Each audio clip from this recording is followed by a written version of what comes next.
విలువైన రత్నములు, విలువైన ఆభరణములు, విలువైన వస్తువులతో, దంతపు వస్తువులతో, అక్కడ రత్నములు, ముత్యములు, బంగారు, వెండి మొదలగు విలువైన సరుకులతో నింపుకున్నారు. వాటిని దేవుడు అగ్నిచేత కాల్చపోతూ ఉన్నాడు. నీ ప్రాణమునకు ఇష్టమైన ఫలమును నిన్ను విడిచిపోయెను. రమ్యమైనవన్నీయు దివ్యమైనవన్నీ నీకు దొరకకుండా నశించిపోయినవి.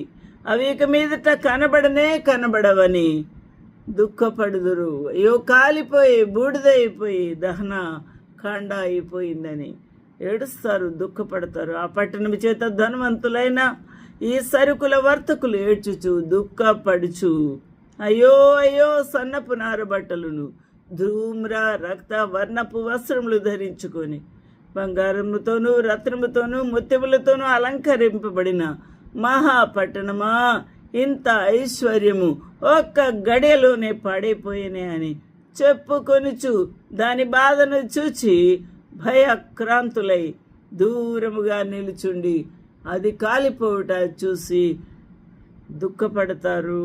ప్రతి నావికుడు ఎక్కడికైనను సబురు చేయు ప్రతివాడును, ఓడవారును, సముద్రం మీద పనిచేసి జీవనము చేయు వారందరూ దూరముగా నిలిచి దాని దహన ధూమమును చూచి ఈ మహాపట్టణముతో సమానమైనది ఏది అని చెప్పుకొనుచు కేకలు వేసి ఏడ్చి వాళ్ళు అయ్యో అయ్యని తలల మీద దుమ్ము పోసుకొని ఏడ్చుచు దుఃఖించుదురు.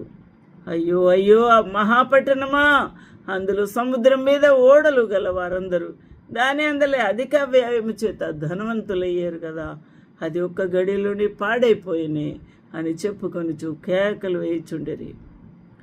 20 వచనములో పరలోకమా, పరిశుద్ధులారా, అపోస్తులారా, ప్రవక్తలారా, దాని గూర్చి ఆనందించుడి.